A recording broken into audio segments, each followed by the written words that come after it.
This podcast is sponsored by nobody. Hey dudes, welcome to Splat from the Past, the only 80s themed horror sci-fi show where things can get totally radical. Now today I will be welcoming a very talented character actress, and I'm talking about Roberta Bassin. She played the witch in one of my favorite cult movies of all time, Rock and Roll High School Forever, and it's going to be great to have her on today. She was also in the Mickey Rourke classic Barfly. She guest starred on many classic TV shows. Um, she was on ER at 30 something, Unsolved Mysteries, Picket Fences. She was in J. Edgar, which was directed by Clint Eastwood. She was in The Rideshare Killer. She'll be my fifth guest from that, and I've never really talked about it. I've also had Tuesday Night and Victoria DeMar and Eric Roberts and James Balsamo on from that movie. And it's going to be a great conversation. I am so looking forward to this conversation. She just seems like a really sweet and passionate lady, and it's going to be fantastic. She also started out as a dancer long before she was an actress, so I'll ask her about that as well. March Madness has been a fantastic month. Only 2 more weeks of toe curlers before spring April. I am really looking forward to it. And tomorrow's St. Patty's Day. I hope everybody has a fun and safe, responsible day of drinking for St. Patty's Day. I sure won't. I've been sober 11 years. So, yeah, here is my interview with Roberta Bassin. Hey, Roberta, welcome to the show. How are you today? I'm very good. Hi. I'm Yes. excited. I'm excited to be invited to do your show. Yes, this is such a great honor. Thank you so much for coming on today. So, this is a really fun opportunity. My friend Janet Wood was on here, so, she only does really fun and good things, so I'm following in her footsteps. Oh, and I found out you also know Joycelyn Liu. Oh my gosh. Do you know Joycelyn? She's been on twice, and I met her in person last summer. Oh, you know what? These two gals, I have known them since the very beginning of my career. Right. And they have been the most wonderful friends to me. I mean, just so supportive. We all support each other. They've had really and are having really good careers. They are super involved. They are always working. They love what they do. They do what they love, and they love and embrace everyone. Yes. So I think, I'm just really, really blessed to have such good friends, long-term friends. I met Joycelyn Liu. That's really funny. I Yeah. met Joycelyn Liu when I first was able to join the SAG Conservatory because you couldn't join until you had your SAG card. Yeah. And yes, and the first I went to a casting workshop. It was actually a seminar, and then I went outside and there was this she was just always beautiful and very sweet, and we started to chat, and we have been friends since that day. And I mean, it's always been wonderful. I see her all the time. She's had me on her shows, Mm-hmm. and she has had me as, guests, and I've, I've done film festival presentations that Right. she actually invited me to do. I mean, connected me, and and we've just been there for each other throughout the years. So, and Janet, I know through group repertory theater, I think. Mm-hmm. It's been a long time. So, and they're both really busy all the time, all the time. Janet's doing a play, I believe. I think she's doing. Yeah. Yeah, she's doing Magnolias. She's working with another again. guest of mine, April Ladia, in that play. Right. Yeah. And Joyce, I can't keep up with her. That girl doesn't. She lives a 48-hour day in a 24-hour world. Yeah. I don't know. It's true. I don't know how she gets the stamina. Yes, and I'd just like to tell your listeners Mm-hmm. that they should all listen to the interviews that you've done, that people have done about you, because you are your journey has been difficult, but interesting, and you've risen above it, and you explain your accident, which I wouldn't have known the details to, which was really life-shattering, and you've risen above it, and you've developed this, like you said, well, it was, I mean, if things happen, you said it was really for the best that you rose above it and you decided to start doing podcasts. Do I have that correct? Yes, absolutely. So let's go back in time. I know that you began dancing at the age of 5 and you took violin lessons at an early age. So was that the seeds planted for you wanting to be on, like, I heard you say in a previous interview you wanted to be on the Mickey Mouse Club, and you actually got to meet the Mouseketeers back then. First of all, I'm curious, where did you hear this? Some podcast you did a few years ago. Oh my goodness, you've done your homework. I do that, yeah. Well, let's see. First of all, no, I didn't get to meet the Mouseketeers, the kids, but the adults. But I did meet the adults. Oh, I don't know if anybody's going to remember this. This is before you were born. There was Vandy Camp's restaurants. Mm-hmm. They were wonderful, and I was out to lunch. And in fact, I was all dressed up, which is really funny. And I was about 10 or 11.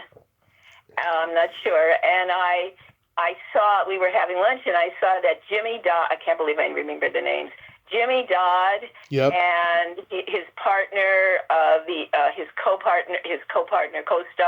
and these two ladies, and they were sitting, I can still see it, they were sitting by a window in the restaurant, and they were, I guess they were going to order, and I just walked over, and I was in my beautiful turquoise, very grown-up looking dress, so I must have been 11, almost 12, and I went up and I asked them how I could become a Mouseketeer. Mm-hmm. And I can just see they were pleasant, and they gave me their attention, and they said, well, you have to have your ballet teacher, I think, sign, just contact them, and you have to prepare a dance. And then I think we chatted just a little bit, and I was very happy, and I did do that. I worked with my ballet teacher to get ready for a dance, but I never did audition directly. I think it was planned, but we never finished it. So, yeah, oh my gosh. I think I was always a performer because my mother always said, this is when I was between the ages of probably like 3 and 4, and I'd just be jumping around and saying, watch me, Mommy, watch me. And I was an only child, so that's what she did, and I was always doing, I don't know if you know, but people used to do backyard shows. We did neighborhood shows. You'd set things up in somebody's backyard, and kids in the neighborhood. Oh yeah, Do a little show. Kids nowadays, they don't socialize. They stay on their iPads and their computers, and they do games by themselves. But I always was performing, and in fact, even when I was in elementary school, and I grew up in the San Fernando Valley. There was a little girl, I remember this, everything was kind of when I was 10, so I guess that's your kind of crossover time. I knew what I wanted to be. I knew I wanted to be. I said to someone, I want to be an entertainer and a teacher, and I want to be married and have 4 children. Mm-hmm. So I knew what I wanted.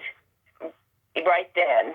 And I had 2 children, but that's what I wanted. So it was right from the beginning. And there was another little girl in school, and I was sitting next to her at a auditorium event, and she was already working as an actor. And she told me, and I asked her, how do I get into the industry? I didn't say industry, but how do I get an agent? I remember saying that. And we talked a little bit, and she showed me that she was wearing a false ponytail already at that age. So she was ready for the theatrical world. Yeah.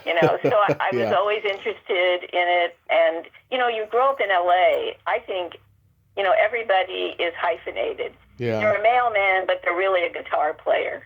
Yeah. They're a teacher, but they really are going out for auditions after school or when they can. Harrison Ford was a carpenter, but he was really an actor. That's right. Yeah, when I was, I have a lifetime teaching credential because you got always get a teaching credential, and I enjoyed teaching, and when I didn't become an actor till after I had children. Yeah. After I had my college education, I was married. I had 2 little ones at home, and that's when I started. So I started.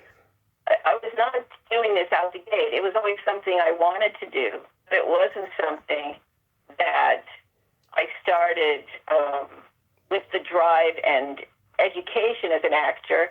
I wanted to take a joint. It's called a joint major. I was a history major and an English major, history major, English minor, and I took dance and music. But I wanted to squeeze in the theatrical at UCLA, and I couldn't. It would never work out for me to do that. So because preference, rightly so, for classes would go to people who were the full majors, and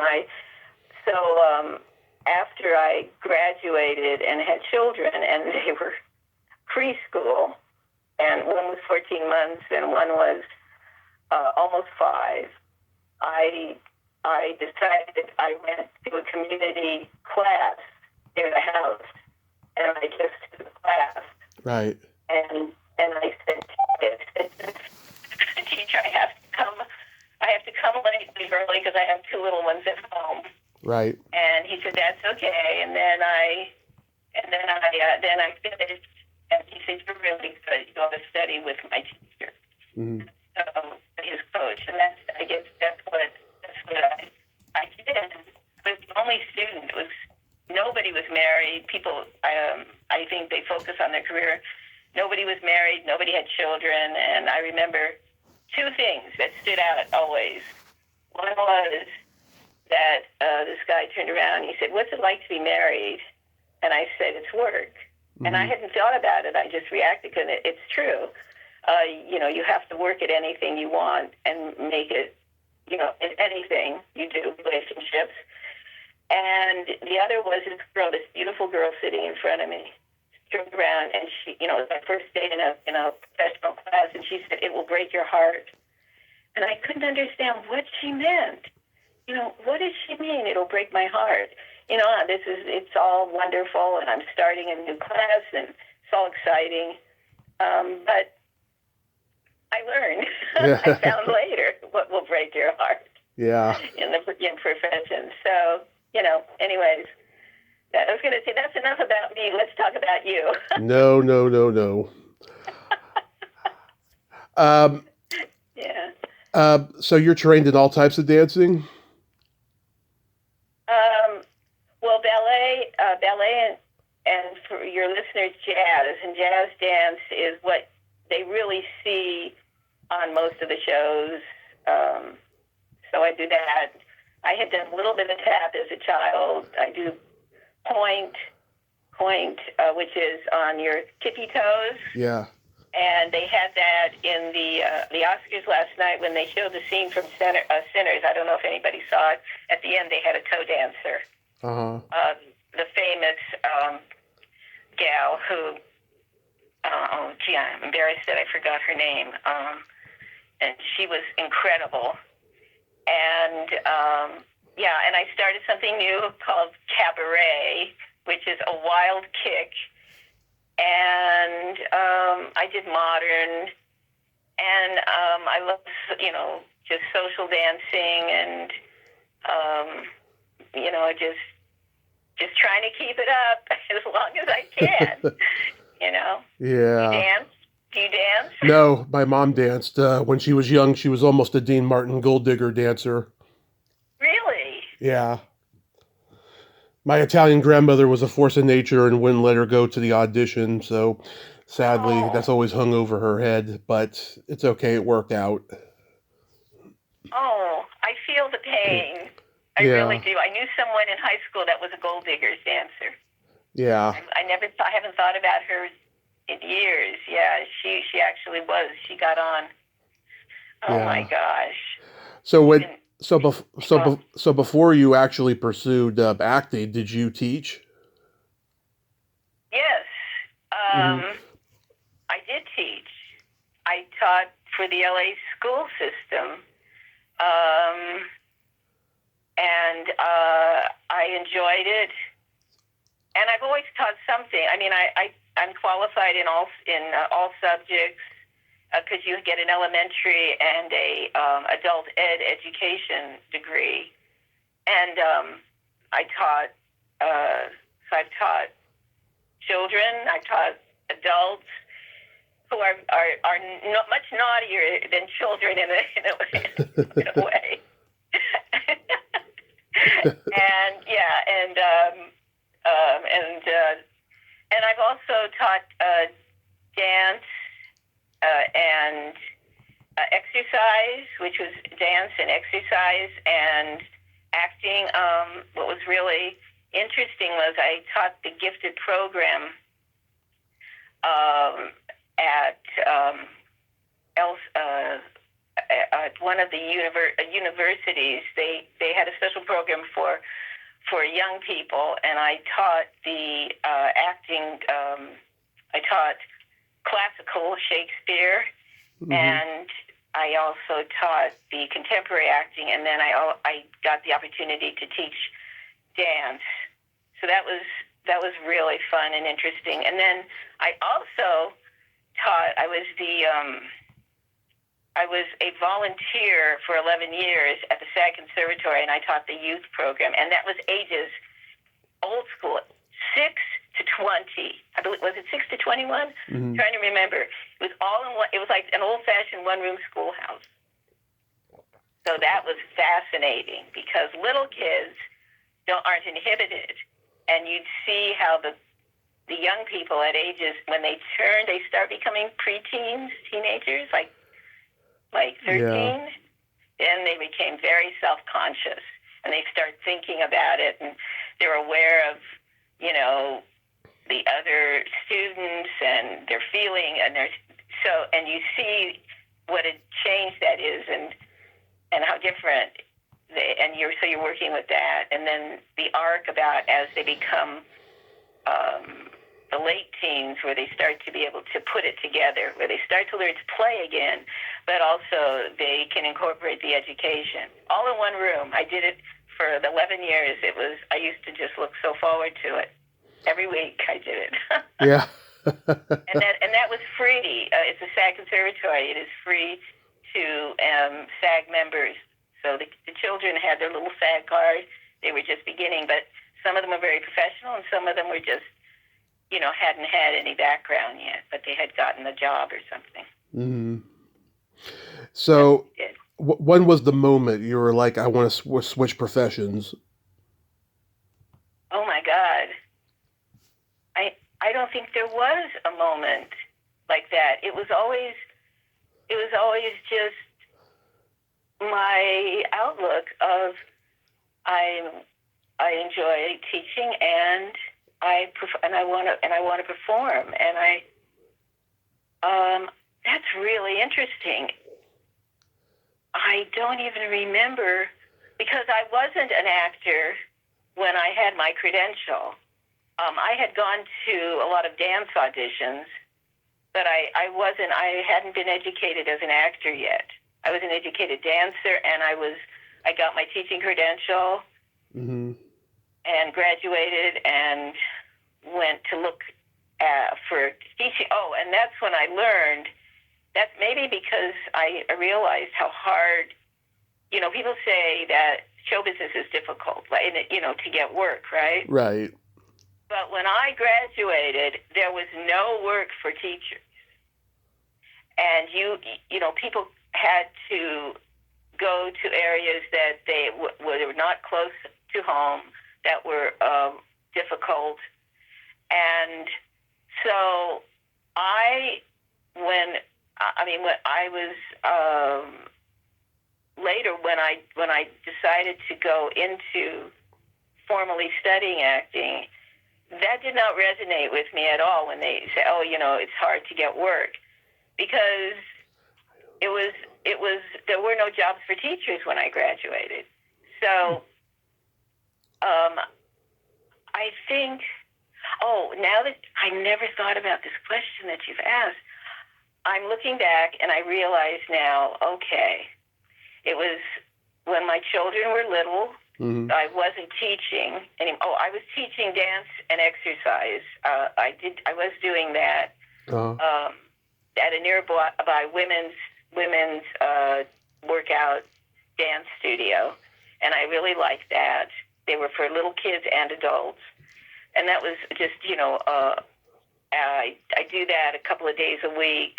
My husband will watch the little ones, and it was nice. But I think I decided I went out. I'm going to go and look into this class, because I was doing a musical at the community center. Yeah. And maybe that's how I found out about it. I mean, I was doing things. I've always done things. I mean, I did musicals.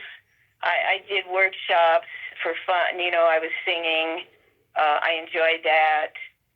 And then I thought, I'm going to go to this class.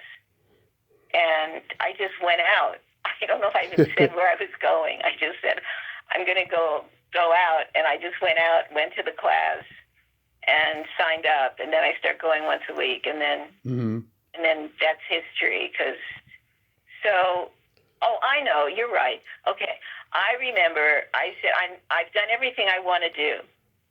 I felt like I want to do and that I should do. I got my education. I got married. I have children, and now I have to listen to my own interviews and find out what they say, and go and do this, and attempt to do this. And what was hard, which I don't know if other people can relate to this, but when you study for degrees, to me, everything was, once you study and you get a degree, that's in your hand. Right. You can, you have something solid. Because like a friend of mine said, when her father came to this country, he didn't have anything, he didn't have any material things, but he had his education. And that's how I looked at it, that, so studying privately, not in a formal, like a university situation, just going to classes, I thought, what if I don't succeed? What if I take all these classes, and you put all this, money and effort into this, and nothing comes of it? I have nothing to show for it. That's how I viewed it. And so that was the first time that I went to classes for a career that I would not have a degree in my hand. And that was hard to get my head around, but I did it anyways. Mm-hmm. And I Nice. did have a career. I do have a career. I did. Yeah. So it worked out. In 1983, you were in a short film called End of the Rainbow. How did that come about, if you remember that? Oh, good for you. Do you know what? I was trying to remember it just before you call it because I knew it was Laszlo Pappas that was the director, and I was going to go look at my own IMDb to see what the name of that film was. Yeah. I think, now don't hold me to this, but I think I saw it on what people who have been in the industry a long time call Dramalog. Yeah. I think it was in Dramalog but I don't remember. Because I don't know how else I would have learned about it.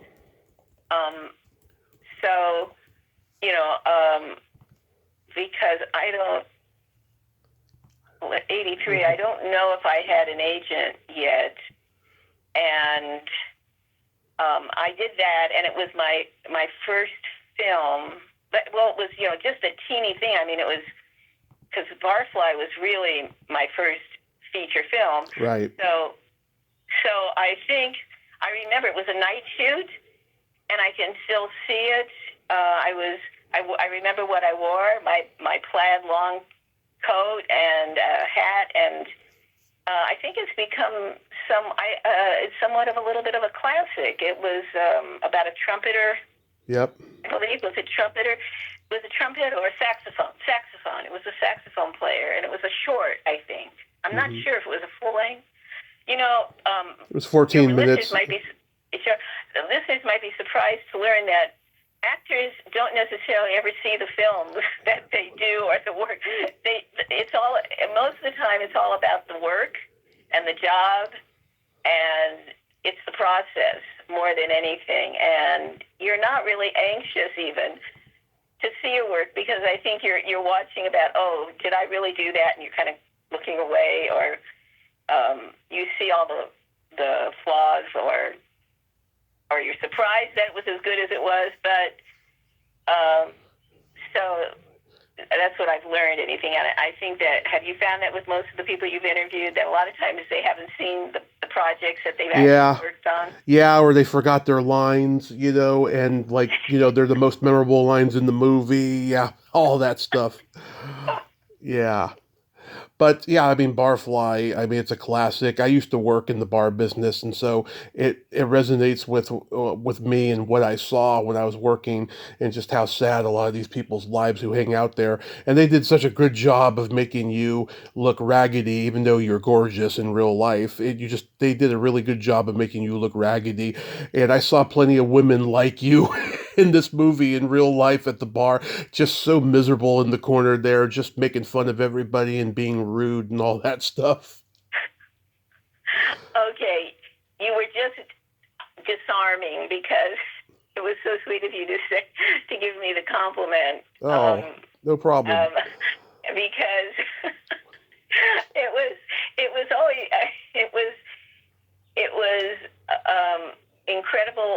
incredible. It was one of those war story that people, that you get this kind of opportunity. In your career, and they were, I actually was looking at everything, at all the notices, because of what was said about it, and the experience was so interesting. And I'd never been on a film set, really. The end of the rainbow was a first time small shoot, and so that's when a little bit, but I'd never been on a big movie set like that, and that was incredible. And funny story is that Charles Bukowski, who wrote it, he was a very famous poet, and he and his wife came on the set. And who do they come up to? They come up to me and they say, "We've never been on a movie set. Could you show us around?" And I'd never been on a movie set like that, but I didn't say no. I spent days with them and got to know them, and showing them around as I was learning it. So it was really you know. Yeah. Now, Yeah. So that was that was that was one of those events that I don't know how often that happens, but yeah. I mean, Mickey Rourke and Faye Dunaway, they both are known for being kind of divas. What was your experience working with them? oh, first of all, did you ever meet Faye Dunaway or Mickey Rourke? Did you ever have a chance to talk with them or? No, I don't think I could ever do that. Sure. Well, Faye Dunaway was wonderful. She was so she took me under her wing. Mm-hmm. You know, this was my first experience, and I remember we were walking from the set to some of our trailers or what, and she put her arm around me and, you know, just kind of just took care of me a little bit in that way, and she was so kind. And we both had small children. She had a 7-year-old at that time, as I recall. I had young children. They were old. They were a little older. They were in elementary school by then. Because I always think it was 85, but I think it was 87. Is that it shows it was done. It was shot. It came out in 87. Yeah, it was. Well, yeah, and you know, she was.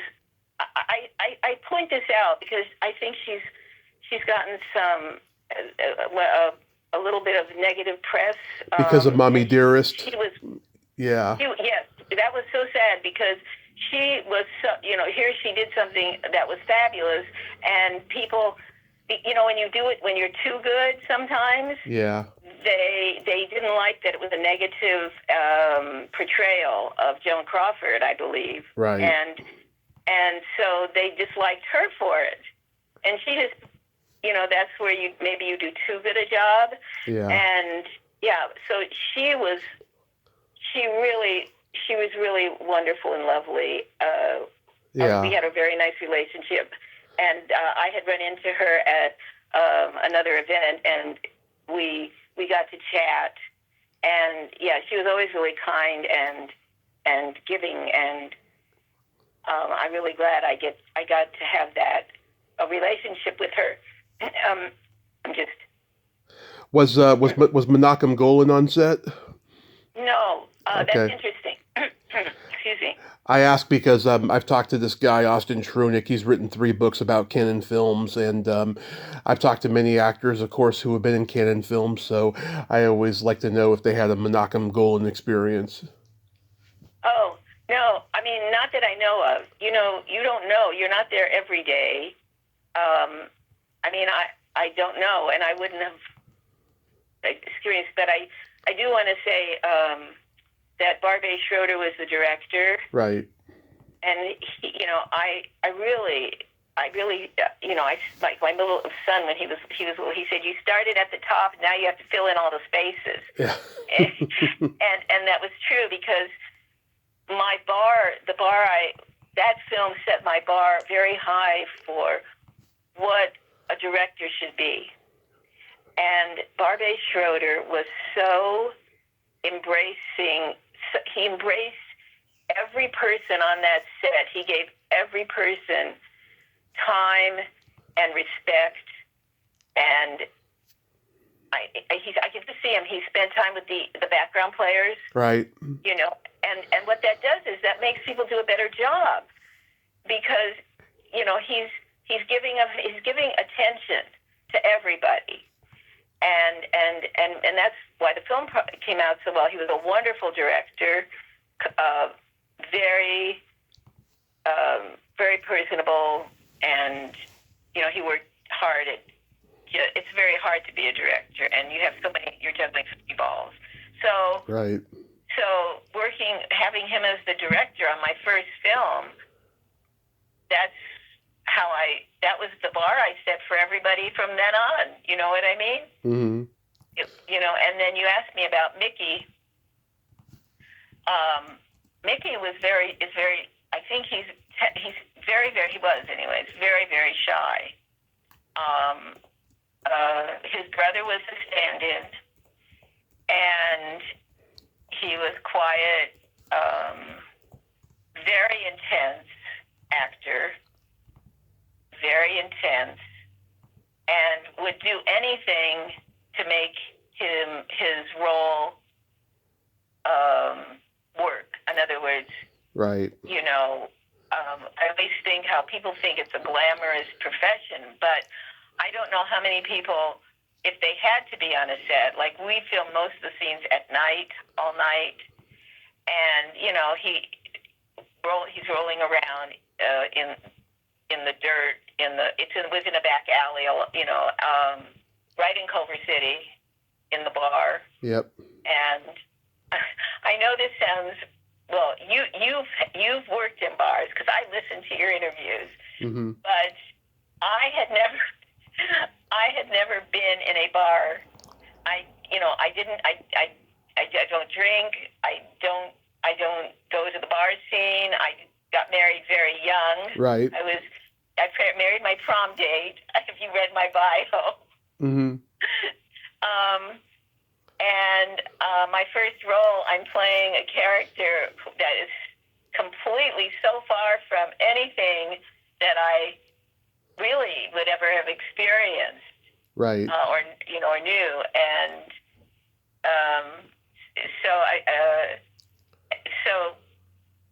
so that was very interesting because I never sat in a bar all night, all day. And I learned you don't know day from night. Right. I didn't know what it was when I was shocked when they'd open a crack of the door leading outside and I'd see sunlight.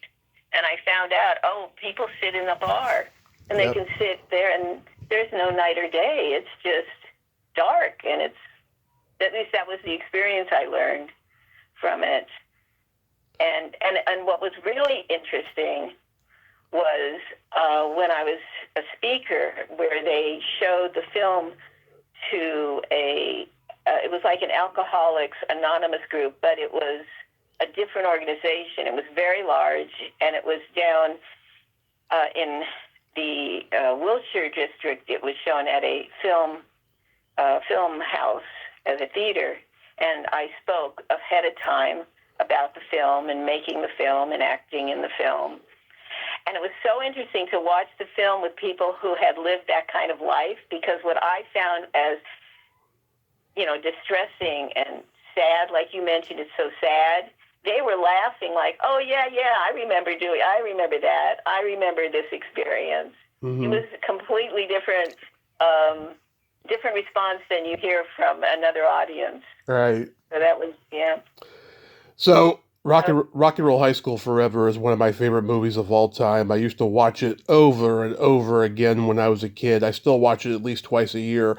How did you come to be cast as the witch? It's funny. I don't know. I actually, in preparation this morning for this interview, what it did was it got me to do a little research on it.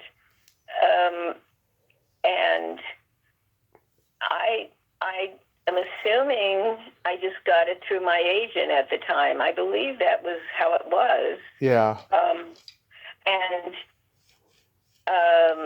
Because it's Rock and Roll High School Forever. Yeah. And that is the sequel to the other one, which is Rock and Roll High School. Right. Love that movie too. Yeah. So I'm sitting here and I actually looked at the photos that we took, which I'm glad I have the photos. It's a different world. Mm-hmm. People take photos of lunch now. Yeah. But, so I'm just assuming it was just through my agent, and I booked it. And she was actually called on the cat sheet. I save all the call sheets. There are no such thing. There's relatively just like digital things now, mostly. Mm-hmm. But I have the call sheet. She actually was the witch mom, but I know it's listed as the witch, but she was the witch mom. Right. And we filmed it at these old mansions that apparently, before LA spread out to the suburbs, Yeah. The hills of LA that overlooked the business area of LA were for the very wealthy residents of LA. These were the classy, very upscale areas. But so by the time we filmed, of course, this movie, the homes were dilapidated. But that's where it was filmed before LA had the spread it out to the suburbs. And right, so I'm assuming I just got it through my agent at the time. Yeah. And it's become somewhat of a classic, I assume. Yeah. I have all these classics. Yeah. And you looked adorable. Your hair was short and it had a band over it, you know. You're like, when you had the broom, you're like, every night. So funny. It's hilarious. You know what? I've never seen that film. You should. It's funny. It's laugh out loud funny.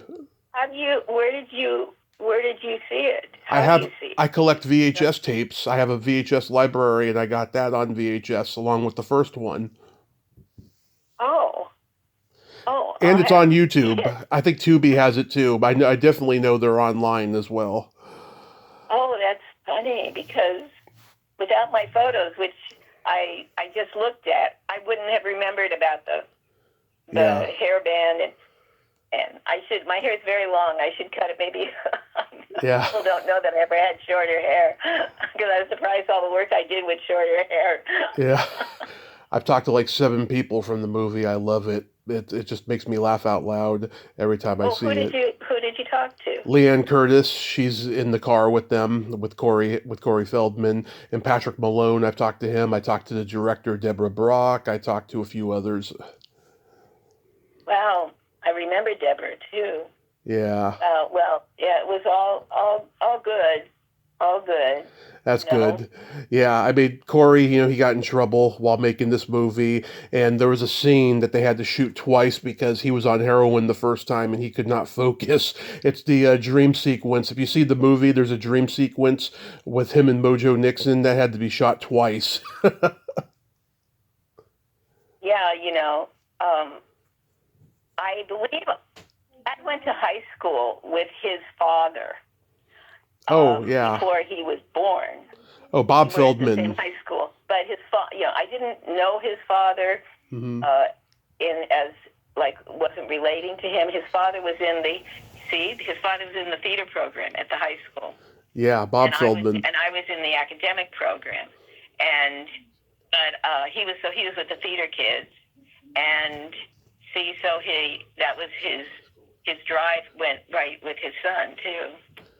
Yeah. Small world. Right. Isn't that funny? That is funny. Then you do Indictment, the McMartin Trial. That is a hard-hitting, disturbing story. And it was a well-made TV film for HBO. We got to see multiple perspectives. And you were perfect to play that schizophrenic neighbor who started the whole thing. I can imagine that playing her. God, you probably had to do a lot of research for that. Wow, I'm really happy that you're mentioning it because I was talking to my husband about the projects I've done because you do this wonderful podcast about the projects that people have done in the early part of their career. Right. And that the Indictment, the McMartin Trial, I would thought that would have become a classic because it was incredible. It won the Emmy for Best Movie of the Week. It won the Golden Globe for the Best Movie of the Week, Best Editing, and Shirley Knight won Best Supporting Actress. And it's not mentioned when I'm interviewed. It's not mentioned very often, and so. It was an incredibly well-done film. Well, nowadays they don't do movies of the week. Right. But it was an incredible project. And what I learned from that was the power of publicity, the power of, when I say not publicity, maybe just what's the information when it's put out there to the public, because this, for your people who are listening, the indictment, the McMartin trial was I actually wasn't a neighbor. I was the mother of the preschool child who started the case Right. against the McMartins. And the McMartins had a preschool in, I believe it was, I think in L.A. Yes, it was in the beach community, and they were accused of having, I believe it was like a satanic situation of molestation of preschoolers. It was terrible, and I was the mother who I think it was I was the mother who reported the case that my child, I felt, had been molested by these people. And when I did the research, I found out that it wasn't, well, that's what the public, and they were tried. It was the longest trial I believe it was the longest trial, is it in American history? And they were, like, the son was waiting for trial for 5 years in jail, Mm-hmm. I recall. Don't quote me. But when I researched, and they were proven not guilty, but the public did not, the press and all, everybody felt that they were guilty. But when we did the film, when we did the project and it got out, that changed everyone's opinion. It was done from the point of view of how the interviewing of the children was done, how the case went, what happened, and the public changed their view, that they agreed with, I mean, I'm saying they had a more positive attitude towards the people who were accused.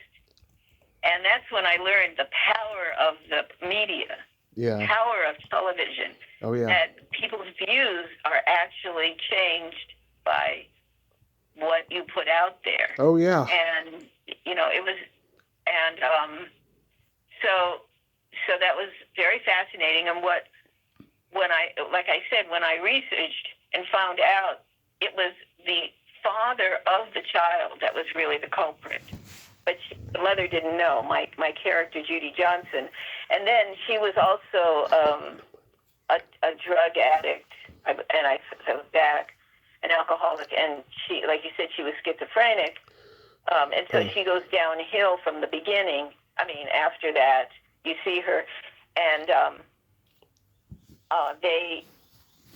I always said that role encompassed all my roles. Mm-hmm. So I could play a mom and an alcoholic, and then somebody who becomes mentally unstable. And as you see, it ends with me. And I think I call myself Jesus Johnson, and I have a shotgun.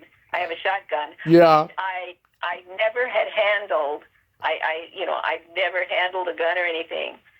So I went to Big Five, if anybody knows what that is. That is a store that sells sporting equipment. Before the film, you want things to go smoothly. You want to be prepared when you do a role. You want to have all the knowledge, and so that you're not holding up the shoot. Mm-hmm. And so I went to Big Five, and I went to their department for firearms, and I asked the salesman to show me how do I hold a shotgun? How do I do this? What are the parts? How do I, whatever instruction you could give me, so that when I went on the set, they didn't have to show me. I knew how to handle it. Mm-hmm. And I will point out it was not loaded. There was nothing in it. It was so I felt like that role encompassed all the roles I had played before, where Barfly was an alcoholic, Right. And Picket Fences, I was the mom, and then there's so many roles that I would like go off on the deep end, and so so they said I'm one of the casting directors, John Jackson. Uh-huh. He had cast me in a lot of films. He had done so many great films, and he said you're an organic actor and you're fearless. So I put it in that. And the funny story is, I don't know if you saw the film Indictment. Oh, I've seen it many times. Yeah. Really? Yep. Oh my goodness. Well, that's wonderful. Well, the ending scene where they have me in a straitjacket. Yep. Yeah. That was funny. That's a real straitjacket, by the way. Yeah. And it was in a hospital, no longer in service, that they use for filming in LA. And I guess, so then they go, so I'm in a straitjacket, film it in the bed. And then they yell, something like, they start going, okay, lunch. That's happened to me a couple of times. They say lunch and they start going, wait, just walk away, go away. Oh, yeah. And then they laugh. No, I mean, that's what a little something, but yeah, and that was like another scene where I did Unsolved Mysteries, and we did that in at a actual working prison. Right. And then I was in a large room, and they had little windows because that's how in the recreational room, and they all went out, and the door was closed, and they went. And I go, wait a minute! I was out the window. There I am. Wait, they went to lunch. Wait! Oh, open the door! Wait! I'm sure you get asked this all the time, but when you're laying face down dead, is that your real butt showing? No. Okay. No. Was it face down? I guess it was. Yeah, you were face down. No. That's an interesting thing. I did not know there was a nude scene in the film when I had read the script. I either missed it, I didn't see it, I didn't realize it. And so when we did the table read, which I want to say was really exciting because and fascinating because James Woods, who's an amazing actor, was sitting next to me. Casting director Mally Finn, who passed away, and she just had such faith in me. Right. And she had me in 4 films. Her loss is so great. She was one of the best casting directors in the business. Yeah. And so then I see that scene, and I didn't know, and I dropped out to do nudity. And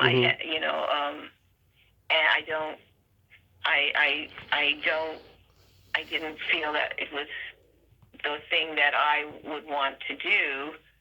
And so the director, who was just so wonderful, on the break, he came over to me and he asked me, he said, about it. And I said, we talked, and he said, we'll get a body double. Mm-hmm. And so that's what he did. And then the customers told me, your body's better than the body double.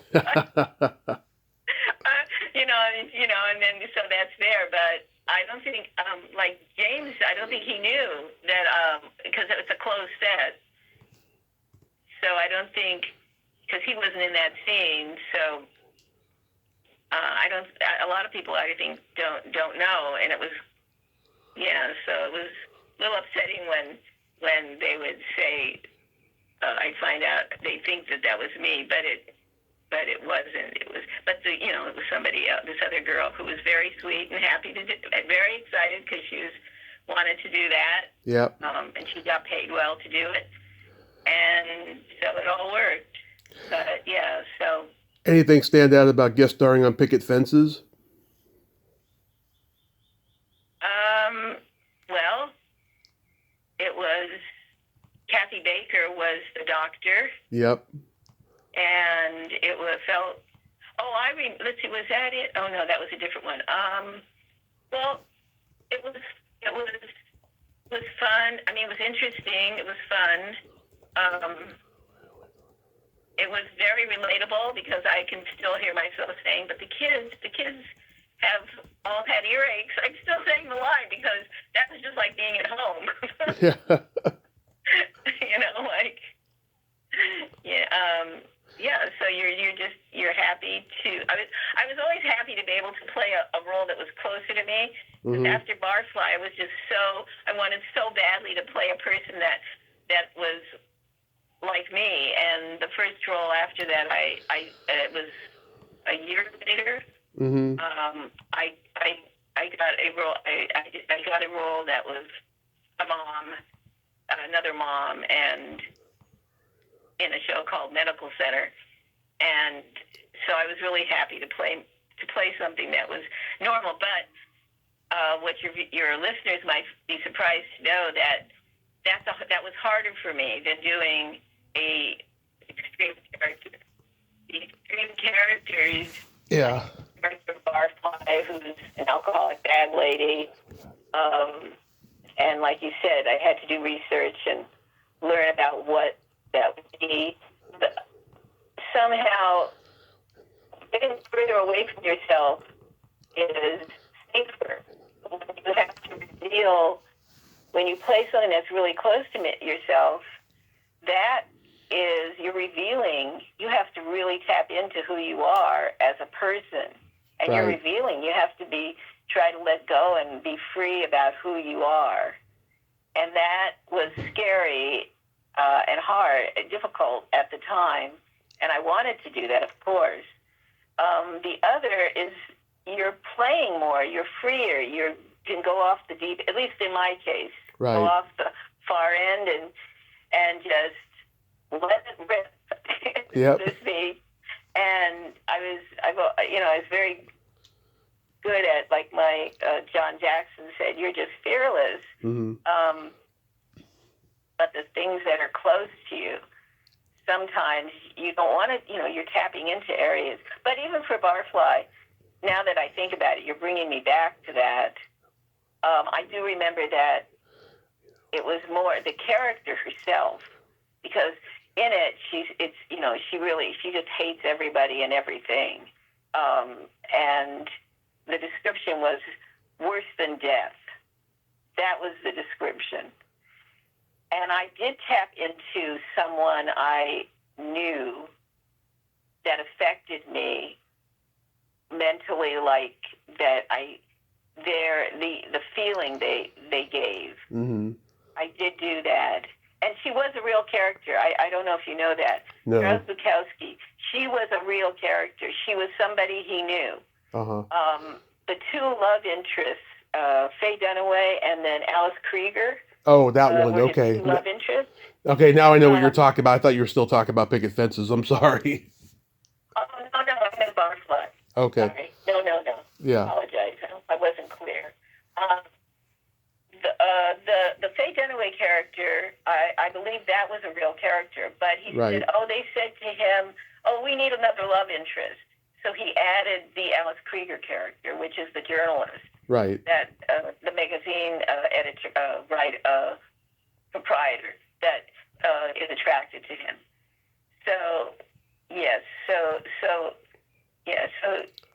that was created, I believe, for the production to make it, maybe they thought, more interesting. So yeah. It's and I don't know if you know, but was it last year or no? Was it the year before? I'm trying to recall. Well, anyways, they did a reboot of Barfly. Oh, they did? They put it out there again, and they did it with interviews. And I went into the studio to film an interview. Nice. And it has interviews with some of the players. I think Frank Stallone is on it, and I think nice. Sandy Martin, and I think myself. So it was put out again with this additional, the details, the interviews with some of the actors that were in it. Yeah, so the interest is still there for the film, and that's good. Yeah, absolutely. What about the ER experience? Did you like guest starring on there? I know Ellen Crawford. She's great. Oh yes, I know her too. Yeah, wonderful lady. Very active Screen Actors Guild um, um, representative. She's tireless, and that was so fascinating because, okay, nobody's going to believe this. I'm not making this up. That scene where I am hysterical about my mother dying in that. Yeah. I mean, she's having a heart attack, I believe. Yeah. 11 hours. I did not know that a person could scream and carry on and cry for 11 hours. Wow. That scene took 11 hours, and it was pouring rain outside. Crazy. And I still say it. I know that's true. I know I did that. When I say the scene, possibly more than one scene, but the scene that was hysterical, where I have the crying and the hysterical, and she's the woman who played that scene. Yeah. Was 80 years old. Wow. And she was lying, and it was raining, and it was cold outside. I remember that. And she was only in her underwear, and she was on the floor. And she sat up completely. I remember how impressed I was. She didn't use her hands to sit up. She was strong, and she would just sit up with using her, her stomach muscles. I don't know if anybody finds out, but there are plenty of people who can't do that at any age. Yeah. and Juliana Margolay, that was her really.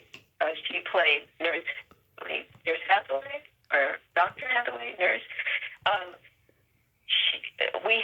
The scene was extremely intense, and she took me aside and told me to protect myself because you could slip and fall and get hurt very easily in this scene.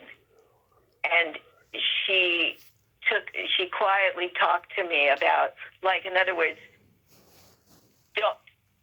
take good care. Don't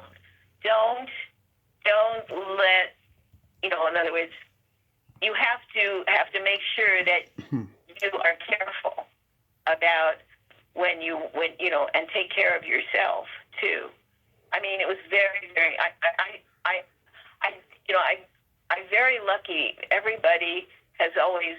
I mean, in these cases, like Juliana Margolay and Faye Dunaway, it was both that same kind of caring attitude, and to make sure I protected myself as an actor, and I try to impart that to students.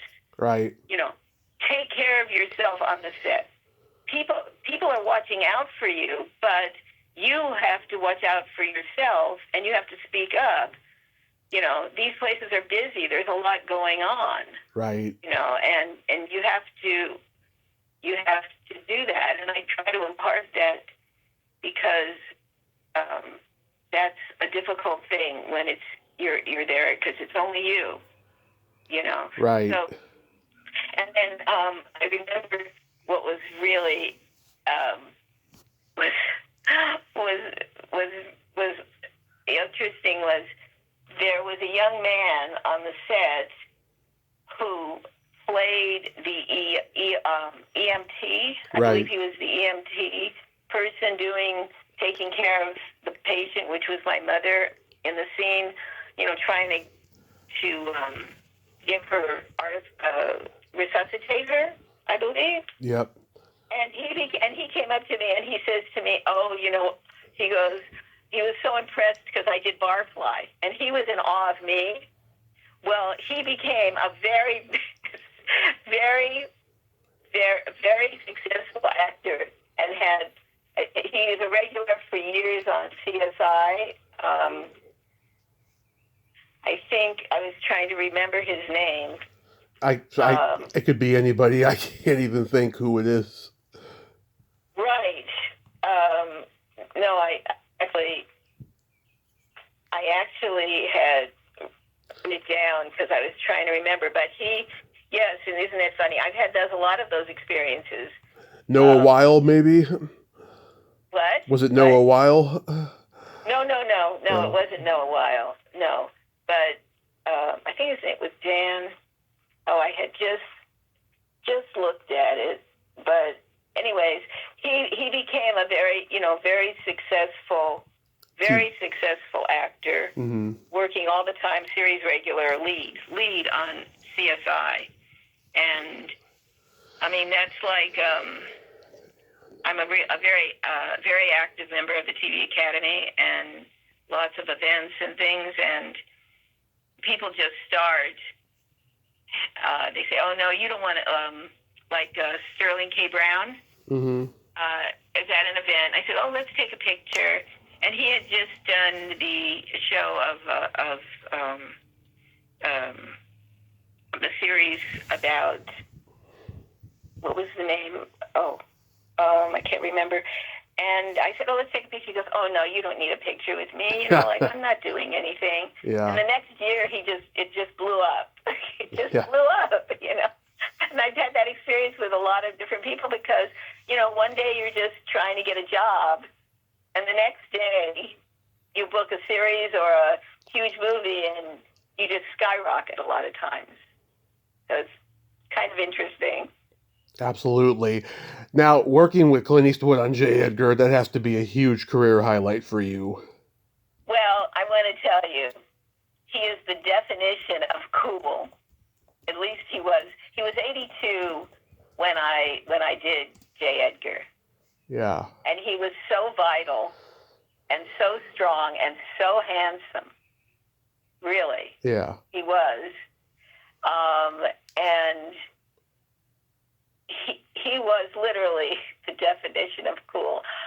I've never quite met anybody like that. And, the set, everyone on the set said it was the best set they ever worked on. Right. Because he, I mean, if you listen to any of my interviews, I always say that. It's true. Everybody would, told me when I arrived, they said, it was a quiet set, and you barely could hear him. He talks very quietly. Oh yeah. And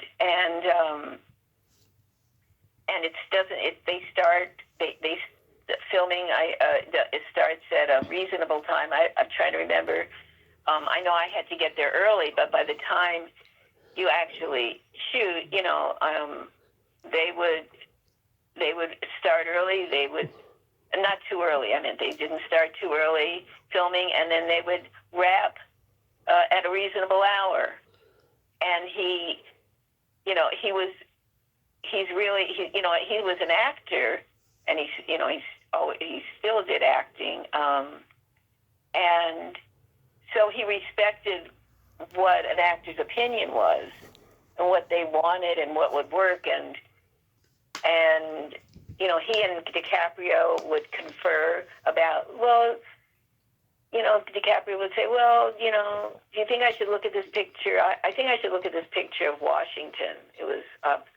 And then we filmed something, and I stood a certain way and opened the door or something, and he said, oh, a little more screen time, and he smiled, and then someone else I knew, another actor that at the screening, whatever, he said that he was just doing a little scene, this other actor, and he said, oh,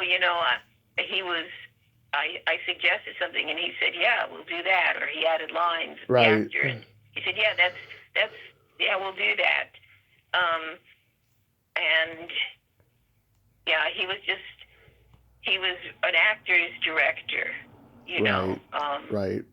very respectful of the actor's opinion, very pleasant. He likes to shoot really fast, and he likes to end like days ahead on schedule. Well, yeah. Somebody, the girl who was my stand-in, said, he'll probably just shoot it maybe 2 or 3 times, but sometimes he shoots it during the rehearsal.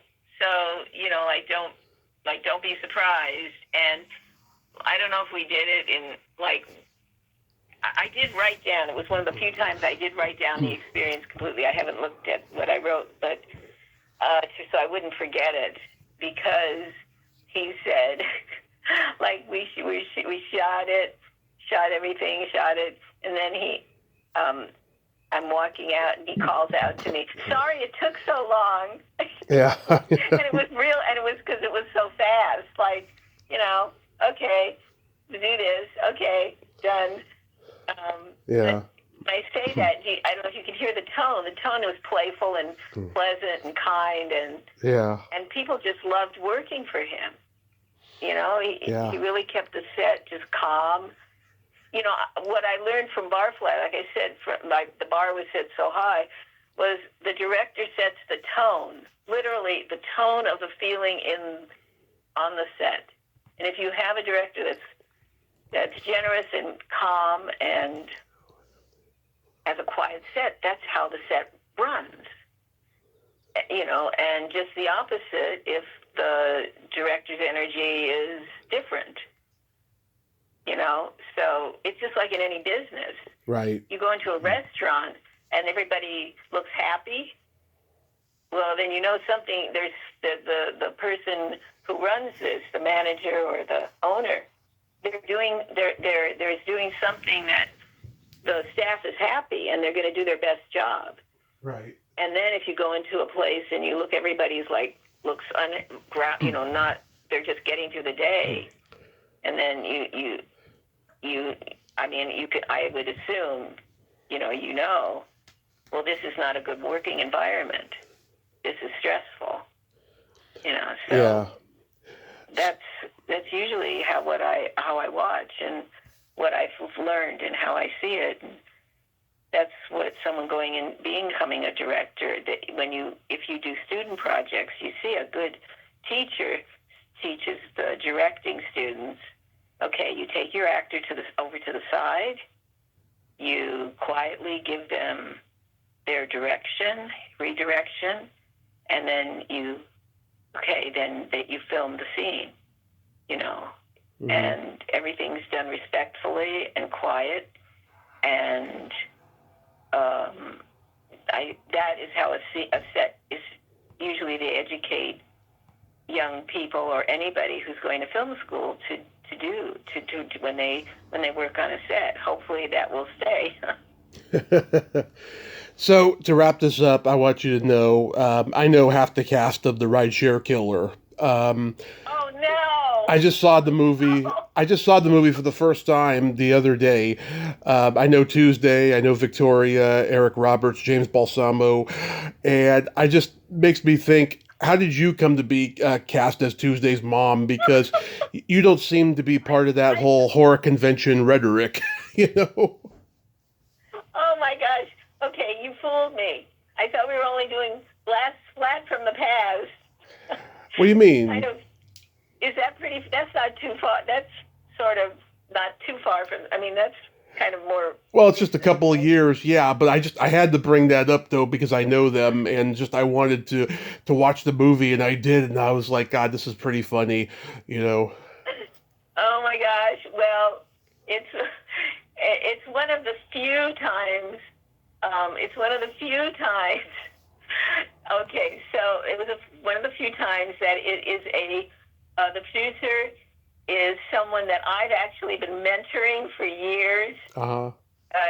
He has wanted to be in the industry. This is his second career. He's a physician. Uh-huh.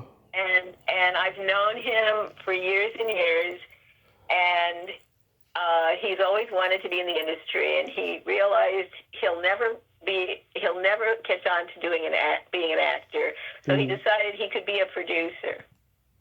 So I was always guiding him when he introduces me to people. Mm-hmm. He says, "Oh, Roberta's my mentor," and so he's mentoring me. So that is how that happened. Because sort of doing this little role, but I was glad to play, as I said, like when I'm not playing maybe alcoholics or nuns or schizophrenics, unstable people. Yeah. So she was upscale. She was he called well heeled. Right. And so I got to be a well heeled, wealthy matriarch. And that's how that happened. And Eric and I actually played brother and sisters. My second film with him, we actually played brother and sister in another film before that a while back. So I'm not Julia Roberts, but I was his film sister. Yeah. So that's really funny about that. But yeah, that was funny. Yeah, that was one of the few times, because I will say that my career, people always say it too, mm-hmm. and my career has not been that. My career was always just go for an audition. Well, people don't even know that anymore. You don't go for auditions anymore. You make tapes. Yeah. You're all by yourself all the time. Yeah, self-tape. It's not the fun and excitement. It was just so thrilling. You used to drive on the lot. I just loved it. It was so exciting. You drive on the lot, and you're gonna go for your audition, and you'd audition. There'd be like 11 people in the room, and there'd be the producers and the director, and you might have an actor you read with, but I mean, it was big decisions, and you did pre-reads, and then you did callbacks, and even though that might sound like a lot of work to people, it was exciting, and you felt part of the process, and now you are at home with your camera, setting up your lighting. You are the actor, you're the costumer, you are the director, you're the lighting person. You send your tape in, and then you go to the next one, and you don't see friends, and you don't see people that you would normally used to see, and it's a completely different world, and you don't interact, you don't get direction most of the time with the casting people, and I know they miss it, that you don't go into a room. And I'm old school, because I'm used to, it's exciting, you're reading with other people, you see your friends, you see who's up for it. Right. It may sound stressful to people, but it's a fun kind of stress and exciting. Yeah, now it's a completely different, it's all technology, and you learn how to do it all. So that's now. Wait, did I answer that question, or was that a question? Yep, that was a question. I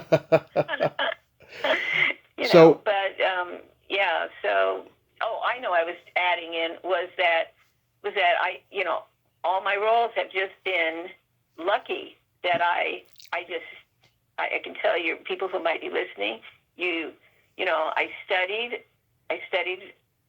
acting. I studied the business. Mm-hmm. I got my agent. I pounded the pavement. You used to. Now you can't even pound the pavement, because nobody has an office anymore. Everybody works from home. It's a weird business now. Yes. So I did that. I just pounded the pavement, and I do my audition, and I do the best job I could. And I was fortunate enough that people would recognize that I could do the job and do my job and listen to the directors do it, and then keep moving forward. Or when I keep going, I would rather say it's a roller coaster. When I've spoken with kids, with young people at schools, one little girl said, how does a career go? And I think she said kind of like a ladder. I said, no, it's a roller coaster because it's always going up and down in a different direction. So anyways, but yeah, so thank you. It was wonderful talking with you. Well, yeah, so what do you got going on these days that you can mention that everybody can look out for? Well, I do a one-woman show on Amelia Earhart, which I've done for years and years, and I have a book on Amelia Earhart that I wrote, and so I have some gigs that are coming up throughout the year, so I'm always preparing for that. And then I did a little film called Days of Dandekar, which stars Suraj Sharma, who was the star of Life of Pi. I don't know if anybody remembers Life of Pi. He told me he actually was working with 4 tigers, real ones. Yeah. That was real. That was for real. And it stars Iqbal Seba. And so that should be, I don't know when it's coming out. I know it's in post-production. I'm attached to actually 3 different comedy shows. We'll see what happens with that, and hopefully there will be a second season of something I did last year, which was up for I was up for Emmy. Nice. So hopefully there'll be a second season of that, and so that's what. Just keep going and enjoying what we're doing, and I'm working with the TV Academy. They just appointed me invited me as a member of the Performers Executive Group Committee, which I'm very honored and exciting to be a part of. Nice. I'm kind of, that's what's, just keep going forward and enjoying the process. That's what you really have to do, and otherwise then you don't do it anymore. Roberta, thank you so much for coming on today. You are amazing. Well, you're pretty amazing. Thank you. You're pretty amazing, and you have your dreams. Thank you so much. You have yourself a great day and be safe. You too. That's what we want, everybody, and have fun in all the processes everything that you do. That's the most thing. Thank you again for having me on the show. Thank you so much. Bye-bye. Bye. Well, there you have it. Roberta Bassin, ain't she a sweetheart? Oh my God, I love her energy. I love her laugh, everything about her. I love her passion. She told some great stories there, and that was a great talk. And yes, all those people, Janet, Joycelyn, Tuesday, all great ladies. Great people to talk about. Ellen Crawford, all of them. Well, until next time, this is Tommy Throwback Kovac saying, there's no shame in living in the past because the present sucks. Later, dudes.